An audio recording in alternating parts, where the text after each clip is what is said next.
Do what thou will be the whole piece of law.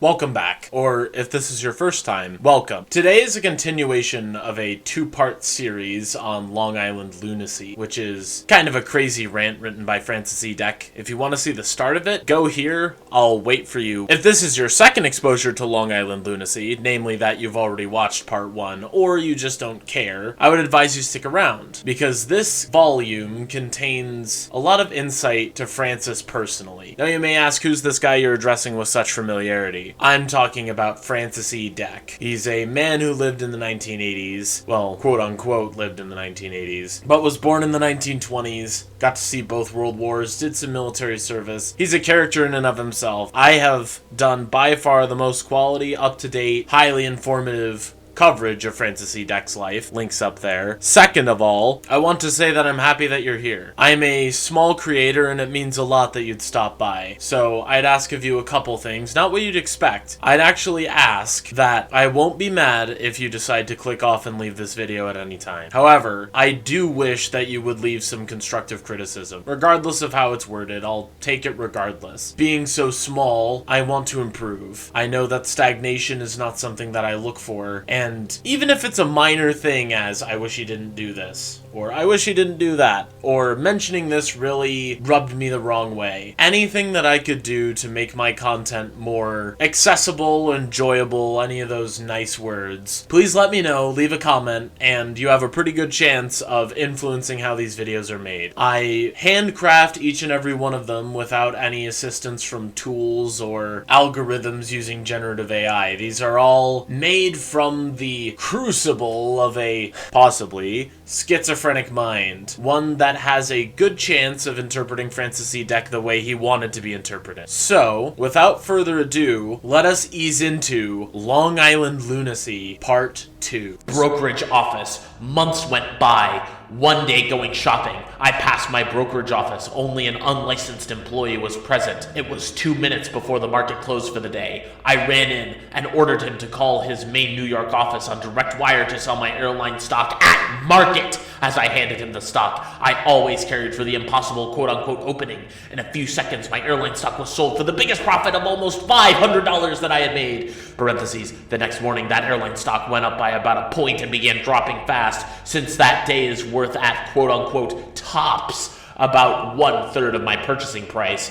Therefore, groups of assassins ready to barge out after me in my foyer lurked in all stock brokerage's office. I dare not even watch the ticker tape from the sidewalk. I went into quote-unquote hibernation, waiting for the computer god efforts to murder me in the brokerage's offices to relax. Early in 1969, secretly, the computer god controlled and manipulated gangster government, issued a warrant for my immediate arrest and incarceration into maximum security insanity prison to be cured forever before I could go before any parroting puppet hangman rope gangster judge to give testimony. Since 1969, I hide alone in this house, all deliveries, food, etc. I mail order, adding $5 for delivery left inside my rear outer cellar door.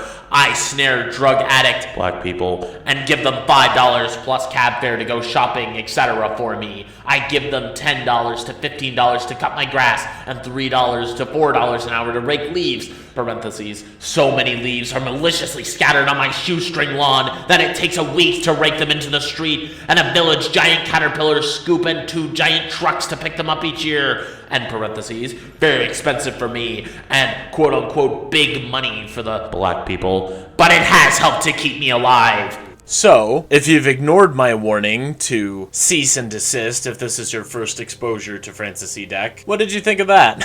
That's kind of par for the course as he speaks, but the typical way that videos progress that I like to do is I read a segment of the literature and I then kind of explain, because I understand that these rants require a lot of parsing if you don't understand what's going on, especially when he starts going into the major computer god conspiracy conspiracies, which we have already covered. But second of all, this rant is something that reveals a lot about Francis himself, mainly in the later parts, but in this too. If you haven't seen part 1, I'm not going to try and catch you up. I've already given you a warning, so try and pick up in the middle, or go watch it. As I said, I'll still give you time. I'll still be here. You can come back and watch it. But anyway, into the analysis. He goes shopping, and he takes a last-minute stop at the brokerage office, and he sells his airline stock and makes this impossible profit because he's looking at the ticker tape at night. It's kind of established that he is, looking in when people aren't there, or, stealing magazines. So he's probably working on old information so he can never hit these actual times when he sees that this would be the most opportune time to sell.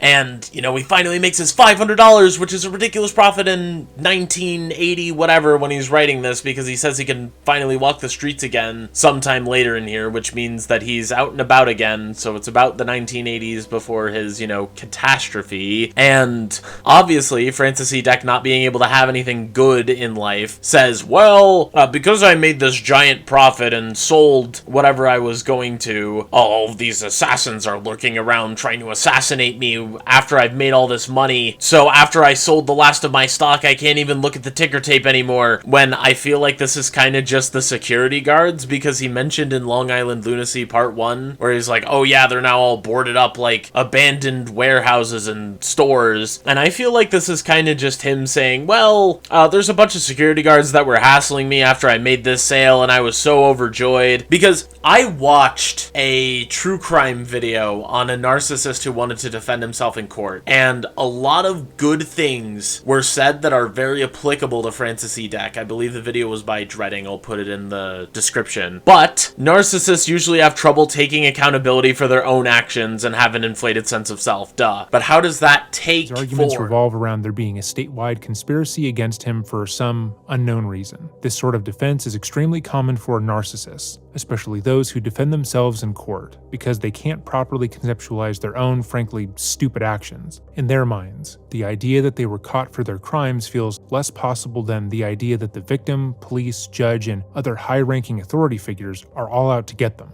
It's a very difficult defense to put forward, because you need to prove that all the evidence against you has been tampered with in some way, and that the state has a reason to frame you for the crime. This is a substantially difficult bar to clear, simply because you have to prove that another crime has taken place and you're being scapegoated for some other unknown reason. Maybe it's not, oh, I went in and sold my stock, but all the computer god parroting assassins are trying to kill me. It's, well, maybe I was being a nuisance at the brokerage office and they got a bunch of security guards to muscle me out, which makes a lot more sense. And now I feel like when I compile these all together, I'm gonna have to go back and redo all my narcissism analyses, because I feel like ascribing narcissism to Francis E. Deck is not a very far-flung thing, especially because it's paired with his schizophrenia, which doesn't necessarily help his case and might make him in fact more prone to just saying it outright and being able to quote-unquote prove it, which he will go into later in the rant. But in the video that I mentioned earlier, the guy who was defending himself in court,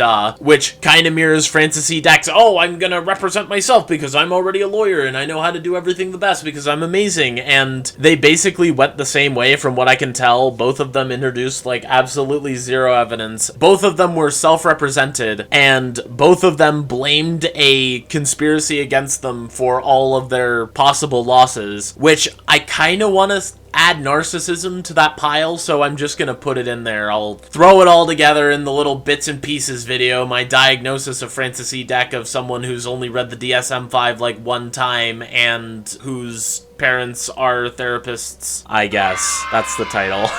And it's also part of the reason why he keeps off the street. He's just like, oh yeah, I had to go into hibernation waiting for the computer god to make their move. But it might just be that he had a warrant out for his arrest. Maybe because he was being a public nuisance around these brokerages offices. Especially if he's already admitting in the things to stealing magazines and reading the ticker tape through the window. I mean, why would you read the ticker tape through the window if you're just gonna break in and steal magazines? That seems like you break in, read the ticker tape, and then leave with the magazines. So probably clearly they got something on him, and they want to take him to a mental hospital, which tracks with what we know about his previous life. Check my, I think, most viewed video that's not a short. It's the one that popped off and gave me a false sense of hope in this computer god hellscape, whatever. And he says, oh, they didn't want to take me to prison for any sense of goodwill. They wanted to take me to prison because I was going to be cured and implanted with Frankenstein controls. Even though I've already been implanted with Frankenstein controls, I was going to be cured, and then I was going to be sent before a judge so I could confess all my crimes like a robotic slave. And he seems kind of just, I don't want to say content, but he's making a living. He's making enough money off of stock interest to be like, oh yeah, I pay all these people to do odd jobs and get DoorDash to my house and pay for cab fare for people to go do my groceries and cut my lawn and rake the endless amount of maliciously placed leaves so I can't even see my grass. The computer god is covering up my lawn. The overall plan requires that I have no front lawn, even though it's the size of a shoestring. How could they? And he's like, oh yeah, I've been snatching these dealers off the streets to do my work for more crack money.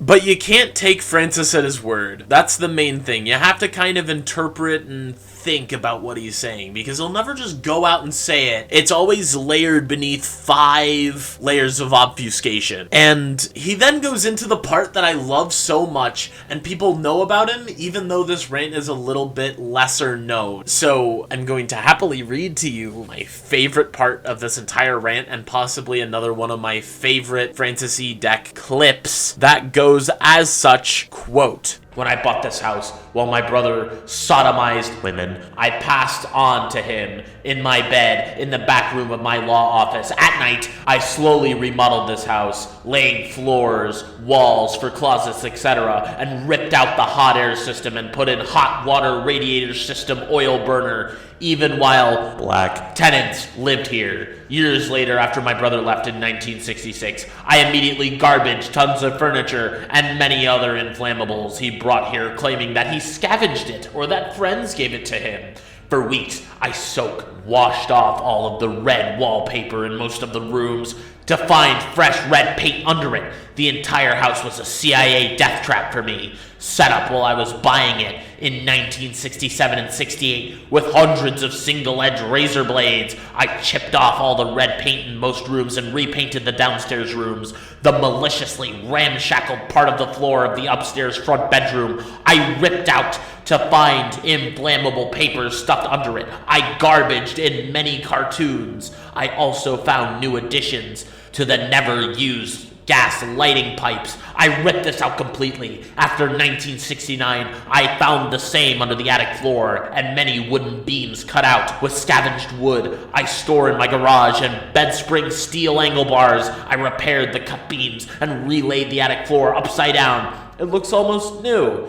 The computer god ramshackled kitchen plaster floors. I ripped down and replastered the whole kitchen since my brother left in 1966. Most of the rooms in this house are empty except for the Venetian blinds. I have vivid memories sleeping next to kosher ex-flying captain. This assassin, to placate me, told me in detail, quote, I begged to get back in as a top sergeant, parentheses, with felonious double bride pay. This black person with woman breed of 3 in 1 month made more pay than my private yearly pauper's GI pay, end quote. I make much more than the civil service job I had as a Los Angeles fireman. The firemen are real bum gangsters. They get paid to sleep on the job. They have no work to do most of the time. They bring in Mexican girls and have drunk sodomy drug parties in the beds in the firehouse.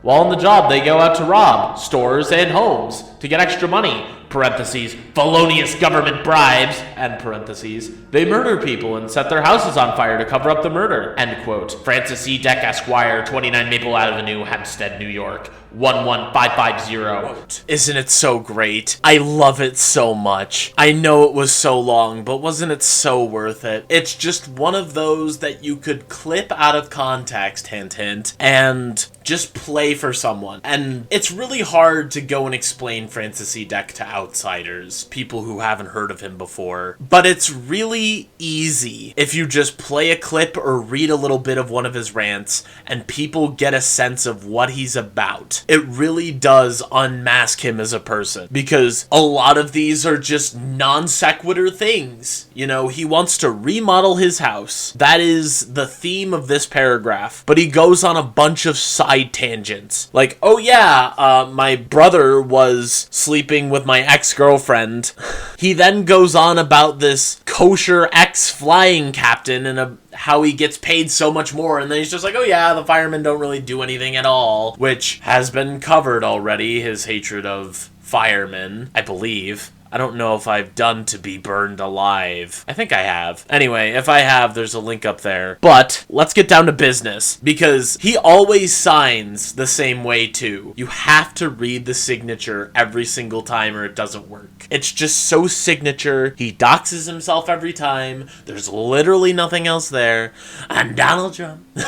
I'm Francis E. Deck Esquire, 29 Maple Avenue, Hempstead, New York. Oh man. Speaking of non sequiturs, it reminds me of the time that I called the Nassau County Court, and I know that I don't have the New York accent, right? But I called because I wanted to get the 900 or some odd page legal document of Francis's court transcript, the People versus Francis E. Deck. And I called, and he had the deepest, thickest New York accent that I had ever heard. And I was like, I'm out of my league. I'm out of my depth. I thought I could talk New York to these people. I can't.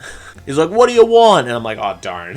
But you also have to remember that if Francis E. Deck was living in Nassau, he's probably talking like that. He's like, when I bought this house while my brother sodomized women, it's JFK. I passed it on to him in my bed in the back room of my law office at night. I slowly remodeled this house, laying floors, walls, closets, etc. Ripped out the hot air system. It's just JFK. It's schizophrenic JFK.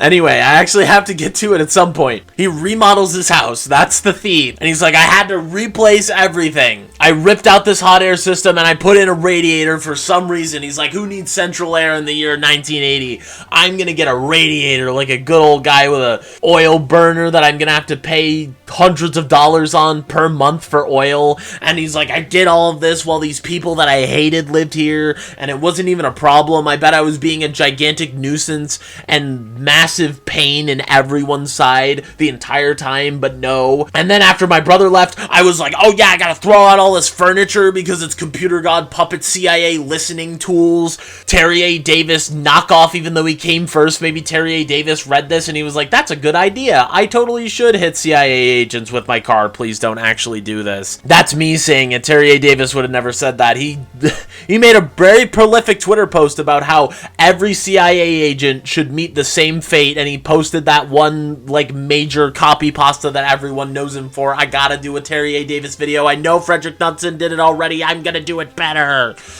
Anyway, he's like, I gotta throw out all this furniture and all this other stuff that can't catch on fire for some reason. Why does he want his house to burn? He mentions a lot of time that like, oh, this inflammable paper or this inflammable furniture. Why would you? I think you'd want it to be inflammable, right? Your house wouldn't burn down.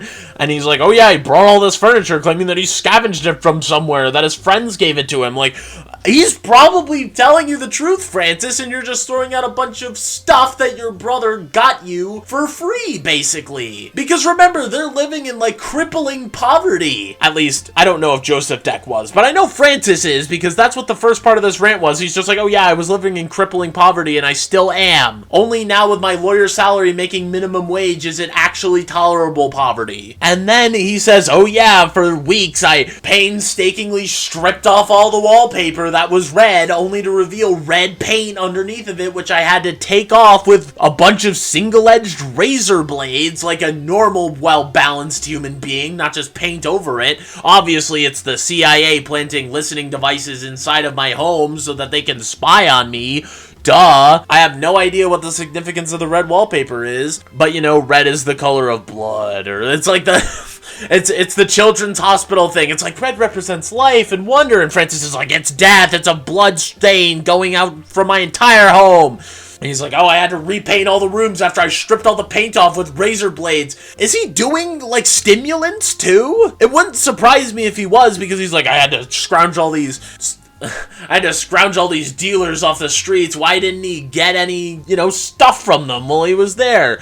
And he says, oh yeah, and I had to strip off the entire floor, this ramshackle part of the floor, and I had to garbage it in so many cartons out on the edge of the street, and I found a bunch of inflammable what the hell was that? The computer god's trying to scramble my brain. I heard like 16 different audio tones at once. It was trying like to stop. Maybe I'm a target of the computer god. Anyway, don't think about that. I don't want to think about that right now. Do not exercise the Frankenstein controls to think about that, because I will think about it for the rest of the time. Anyway, after like a stable human being garbaging all the furniture his brother got him, chipping all the paint off the walls with single-edged razor blades, and repainting all the rooms after remodeling the floor, finding a bunch of paper underneath of it which is somehow inflammable, and garbaging it outside of his house, he finally says, oh yeah, I find a bunch of these additions that were never used because we never used these gas lights, and I found a bunch of additions to it and a bunch of these old ramshackle computer god plaster walls that I had to redo, and I had to redo the entire kitchen except for the blinds. For some reason, Venetian blinds is like a complex he has.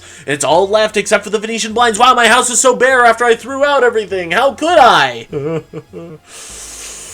And then he gets to go into like this completely non sequitur story about this flight captain, and for some reason he's like, oh yeah, the sergeant gets paid more than my pauper's GI pay. When I was in the army, we got paid in nickels and crusts of bread, while this sergeant gets paid gold doubloons. Even though, he's first of all part of the Air Force, second of all, a sergeant, which is way higher than a private, that's like the highest you can go without being commissioned, and third of all, he just goes off on firemen for no reason in the middle of a non sequitur, and I think it's the flight captain telling him this. It's just a flight captain going on a non sequitur in a non sequitur. It's a double non sequitur computer god Frankenstein misdirection. And he's like, oh yeah, all the firemen are just lazy. They're probably all married to each other anyway, and they have all these parties, and they rob people to get extra money. I'm surprised he didn't say something along the lines of, these firemen all put out there, these firemen do like what Crassus did in ancient Rome, where they see a fire and they're like, oh, you want to sell your house? Or, oh darn, nothing can be saved. Oh well, I guess you'll have to go buy a new house. And they go buy a new house, and they're like, haha, now we get everything in the house, and they like strip the fireproof safes of all the gold or important documents or silver or anything else. I honestly, it's quite tame. That's so weird to say, but this is my favorite part. I love this part of the rant. It's so good. It's so good. And it didn't necessarily require that much interpretation. I just wanted to emphasize how crazy he is, because he doesn't really give us a time frame, but it sounds like it's a 3-year ordeal, because he says in 1966, I garbaged all that furniture, which sounds, it's like the first thing he did, because you gotta move all the floors before you can strip all the paint off the walls with a single-edged razor blade like a mentally stable human being. And then he says in 1969, when he's ripping up the floors, and after he's already painted all the walls and found the red CIA paint fitted with computer god microchip drones, he rips up the floors and he's like, oh yeah, all of the rooms are empty. Wow, who would have guessed? I garbaged all the furniture and stuff inside of it, and all the rooms are empty except for the blinds, which I totally could have gotten rid of. And he finds all these things underneath the floors. I found the same under the attic floor and many wooden beams out in 1969 and in 1966. After I garbage...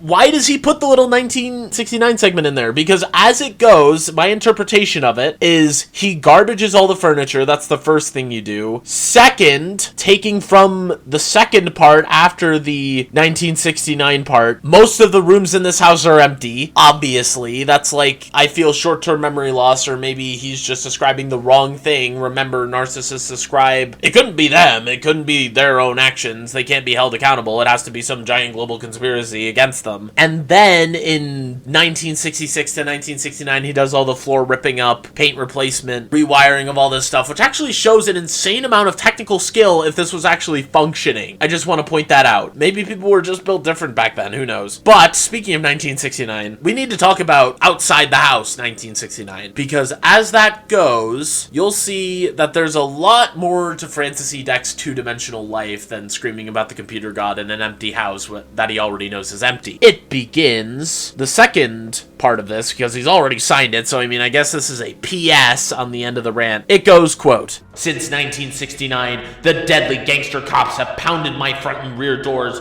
opened and entered my rear cellar door, even broke fasteners, forcing open windows, even late at night always screaming for me to come out. Even these parroting puppet stooge black people tremble from this jur USA-lum kosher constitutional rights. Now worse with Ronnie. Now after all these years, I have mailed worldwide thousands of my letters exposing the worldwide communist gangster computer god. I can once again walk the streets solely as I did before 1969. Weekend, the first week my return trips, I went by the black cab from shopping. The third trip, at the end of the week, in the computer god monsoon rains, 3 black women ran into my cab ahead of me. I slammed the door on them and told the cabbie I ordered this cab and that I was not going to sit on the tiny middle stool seat in the back. I was going to sit next to him in the front seat. As he drove, his hand trembled holding a cigarette. I saw one of the black women reach forward with the deadly Tabin needle. The computer god read my brain thoughts, namely to pound her arm and twist it off. Then she withdrew her arm, and the 5-block trip was over. I was home. As always, no more cabs for me.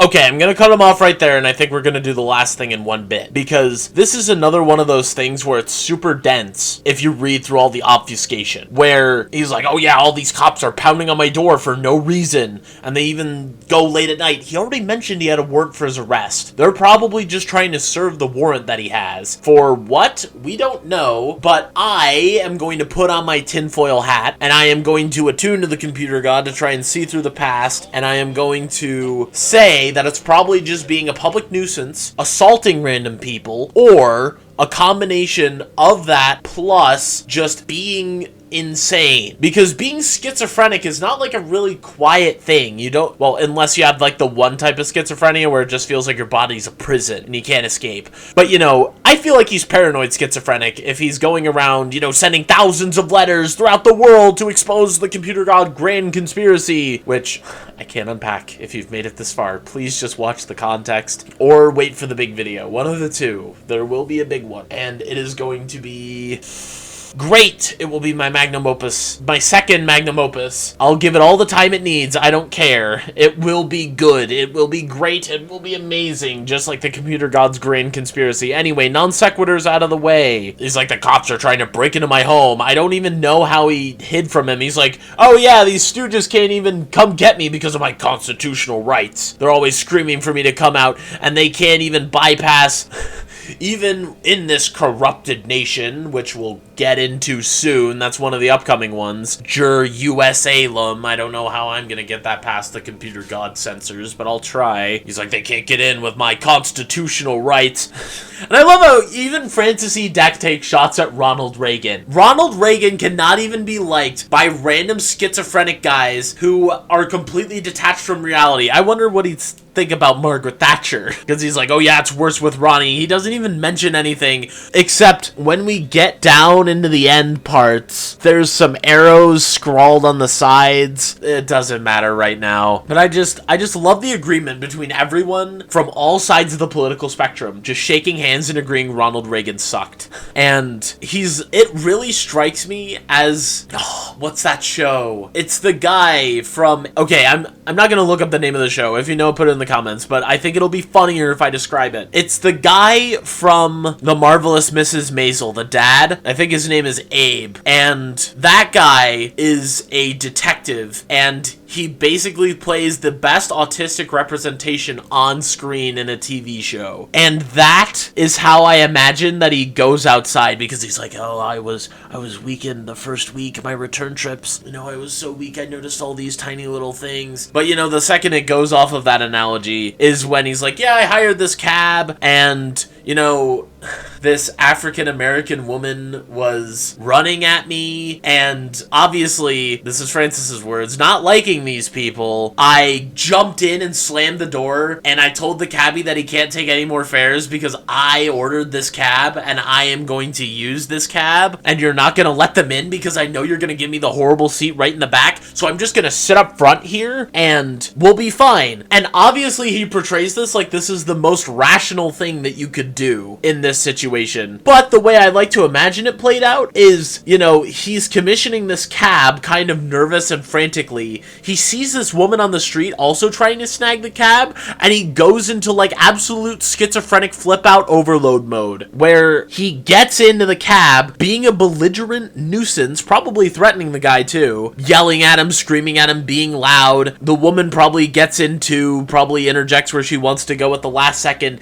and you know, they're probably gonna do whatever Francis says to appease his demands because, you know, he's a pretty large belligerent Polish guy. And it's the evidence I have to support that is he's saying like, oh yeah, this guy is twitching in cowardly fear while smoking a cigarette, and that's more reads to me like this guy is terrified that he's going to, you know, not make it home today, and he has to have the cigarette to calm him down, and he's still terrified. And he's like, oh, I saw this woman, she was going to attack me, and the computer god read my thoughts that I was going to go back and twist her arm off. You know, a completely, totally normal, not insane thing to say about someone reaching over probably to get your attention or some benign thing. And he's like, oh yeah, I finally made it home, no more cabs for me, I guess the computer god is onto me. I like to imagine that it's more just like, you know, she tries to get his attention or is trying to get him to calm down, or, you know, she's like doing her makeup in the back and he sees the metal glint and he thinks that it's a, you know, thing, or she's offering him something like, do you want like a cigarette or a lighter to calm down? And he's like, it's the Taman needle, they're gonna stab me and turn me into a computer god pawn, how could they?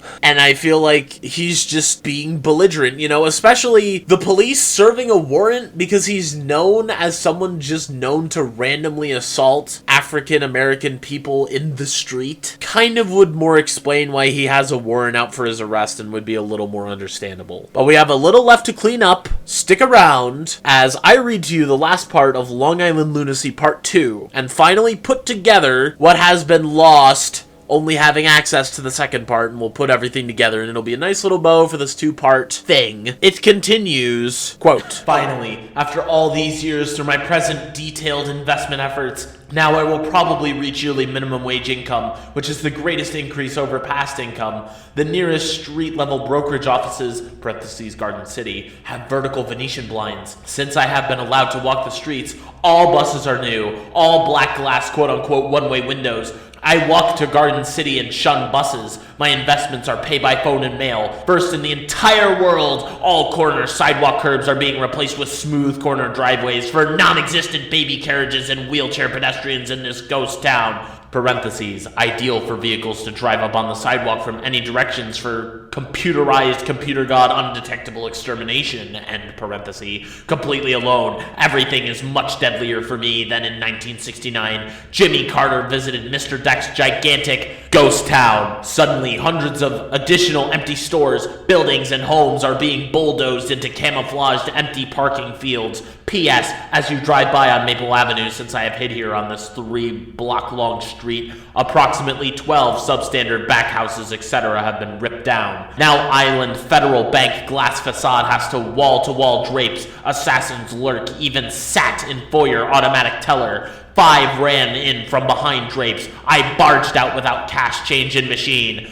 My few months zigzagging streets early in 1982, door-pounding cops ended. Side writing, part 2. When I enter Island Federal Bank, especially the women tellers, etc., sweat and tremble. They know they are expendable. No computer god concocted and manipulated farce civil liberties organizations to help Mr. Deck through all of these years. Even Ronnie's gangster Secret Service cops, solely for Mr. Deck. Quote. Oh, something that I forgot to read out is there's some cursive on the side as well that says kosher commune, pointing to the no computer god concocted and manipulated farce civil liberties organizations to help Mr. Deck through all of these years. Also above that in cursive is something Ronnie's decrepit Secret Service cops. Also when he says solely for Mr. Deck, it points to all the surface level brokerage offices have vertical Venetian blinds, as well as all buses are new, all black glass, one way, as well as all corner sidewalk curbs are being replaced with smooth corner driveways. and that last incomprehensible part about the New Island Fed Bank glass facade. All of those are illustrated with arrows pointing from solely for Mr. Deck. So what does this mean? How do we wrap this up? Well, Long Island Lunacy is, quite frankly, the best insight into Deck's personal life that we have, because everyone else that found out about him when he was either catatonic or no longer here. So just this personal writing about his life gives a lot of insight into his day-to-day. Now, Long Island Lunacy Part 1 was really about Joseph Deck and living in his childhood of crippling poverty. Secondly, this part is more about how he's recovering, quote-unquote, from that. How he's back up to minimum wage, how he can finally walk the streets again, how he's remodeled his entire house like a normal person, nothing weird here, and how he can finally walk the streets again, except he can't go in cabs because those are still controlled by the computer god, wink wink. And this last part is just, oh yeah, I can finally reach minimum wage after I've taken all of these trips through the street at night, being a vagrant whenever I do, and all of these things have changed. It's like he's been in prison. You know how people, when they're in prison, say like, oh darn, life has really changed on the outside, and they have basically just skipped ahead in time. That's what it sounds like. That's how little he went outside. He's like, all these places have Venetian blinds. Once again, Venetian blinds coming up again. For some reason, he hates Venetian blinds. Comes up again with the New Island Federal Bank thing, and all the buses have this black glass that is only one way. You know, oh man, I hate this high tint glass. There's now corners, sidewalks being replaced by smooth corner driveways, which I have only seen literally one time, which my friend had, and it was like the most annoying thing to do, but I can understand how you could easily get onto the sidewalk, you know. There's enough room, go. And he's like, oh yeah, Jimmy Carter came and they had to redo all my city because obviously Jimmy Carter's the most important man on the planet for some reason. Whatever's written on the side is also kind of indicative. You know, when Island Federal Bank, especially the women tellers, sweat and tremble because they know they're expendable. Does that mean he's like, I know that I could get past these parroting puppets if I had to? You know, it gives him really a lot more of a angry, belligerent type feel if you don't take him at his word that he's like completely innocent and that everyone else is weird. I'm now more taking the view that everyone else is normal and he's the one being weird. Because I thought of that. Okay, side tangent. I'm gonna take on a side tangent real fast because it made me think, am I the Francis C. Deck? Am I the Francis C. Deck here? Because it's New York, it's cold. I had to wear 2 jackets. I was hunched over, I was looking for a few like playing cards, right? I was like, do you have these playing cards? And they're like, no, the place that I used to go to rocked, but now it sucks. Anyway, I got the card that I wanted, and I had to walk around these people to get to the cash register, and I was like standing in front of the register, kind of just like staring at the guy at the register, and this dude and his girlfriend that I had to pass by, you know, the girlfriend did like the shrink towards the boyfriend, and the boyfriend transposes between her and me, and I was like, oh, am I having a Francis E. Deck moment? Am I thinking I'm acting completely normal, but I'm actually being super weird? I don't know. Maybe that's just me being socially awkward. Who knows? I don't think like I'm a behemoth, but I stand like well above 90% of the population. I've only met a handful of people that can stand above me. But anyway, I think it's really hard for Francis to see himself in other people's shoes. And I feel that that is coloring his writing, pardon the pun. And, you know, I'm not a veteran, so I can't attest to it, but I came from a family of veterans. And they say the VA will literally do nothing for you. And Francis E. Deck is confirming that literal exact same thing with the side writing. He's like, oh, they couldn't even bother to do this, you know, I'm seeing all these people get benefits, and it's even worse under Ronald Reagan. No one's helped me. I'm the only one who hasn't been helped by the VA. It's horrible. Why has no one helped Francis E. Deck Esquire? Poor young man. Poor oppressed Polish man. Anyway, if you made it this far, I'd like to thank you for watching. I'd also like to request that you like, comment, and subscribe. It really does mean a lot. It does a lot for me in the algorithm. It boosts my engagement. It does all those nice words that you've heard people explain 1,000 times before, and I'm not going to bore you with it. I will also self-plug in the sense of, if you made it this far and you like Francis E. Deck, there's a playlist here in the little card that will take you through the entirety of the Francis E. Deck saga. I will tell you, though, my production value does go up through, so if you're thinking that it's a little insufferable at the beginning, I know, I was just starting off. But now it's a little better, and I'm trying to up my editing quality, giving myself a little more time, not necessarily push my schedule so hard. But you can expect higher quality stuff in the future. I literally just read a comment that that says, you know, stagnation is death, and I completely agree. The last thing I want to do is stagnate, and if you made it this far through the video and you found it a little hard, give me some constructive criticism down below. It can literally be anything. That's all I got on my first video, and I'm missing it. I'm really missing it because I want to know how to improve, because like Francis E. Deck, I can only improve through the lens of someone else. Someone else sees it through an objective way, and I see everything as a justifiable decision that I'm going to make to, I hope not, annoy people. But anyway, that's enough rambling from me. I hope you stick around, and I want to do more Francis E. Deck, but next week is probably going to be something different just to spice it up. Maybe a shorter video, but I feel I've been doing way too many of those. But it's the holidays. I'm wrapping up holiday stuff, so you'll probably get more good quality videos in a row because I won't be traveling every other weekend. So I always try and leave off with a message. I didn't realize it was becoming a pattern until I recognized it myself. But my advice to you is, if you're gonna remodel your house, after you take off the wallpaper, if you find paint, I would use a paint stripper and not a single edge razor blade. Just a tip.